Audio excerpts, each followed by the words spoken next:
Welcome back. ఇక top 1 details చూస్తున్నట్లయితే రేవంత్ సర్కారు అరాచకాలకు అడ్డాదుపు లేకుండా పోతుంది. అధికార మండతో కాంగ్రెస్ శ్రేణులు దాడులు హత్యలకు తెగబడుతున్నారు. దీంతో ప్రజల్లో ఒక రకమైన భయాందోళన పెరుగుతోంది. తాజాగా పంచాయతీ ఎన్నికల్లో గెలిచిన కాంగ్రెస్ నేత తమకు వ్యతిరేకంగా పనిచేశారనే అక్కస్తో ఓడినటువంటి బీఆర్ఎస్ అభ్యర్థి కుటుంబంపై దారుణానికి తెగబడింది. పరామర్శించేందుకు వచ్చిన వారిపైకి సర్పంచ్ తమ్ముడు ట్రాక్టర్ను వేగంగా పోనిచ్చి తొక్కించాడు. వాహనం కింద పడిన మహిళలు ఆహాకారాలు చేస్తున్నా కనికరం లేకుండా రెచ్చిపోయాడు.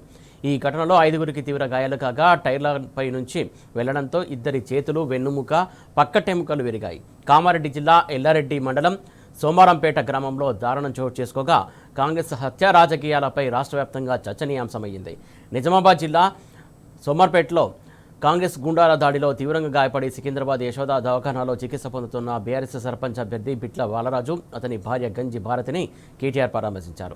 ఈ సందర్భంగా వారికి ధైర్యం చెప్పి వైద్య ఖర్చులు పార్టీనే భరిస్తుందని, అన్ని విధాలుగా అండగా ఉంటామని భరోసా ఇచ్చారు.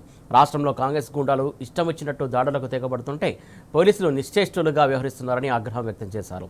నిందితులపై చర్యలు తీసుకోకపోతే తాము కూడా తిరగబడాల్సి వస్తుందని హెచ్చరించారు. ఇక దాడికి ప్రతి దాడే సమాధానం అనుకుంటే రాష్ట్రంలో శాంతి భద్రతల సమస్య తలెత్తుతుందని, అప్పుడు జరిగే పరిణామాలకు ప్రభుత్వమే బాధ్యత వహించాలని హెచ్చరించారు కేటీఆర్.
రేవంత్ సర్కార్ అరాచకాలకు అడ్డాదుపు లేకుండా పోతుంది.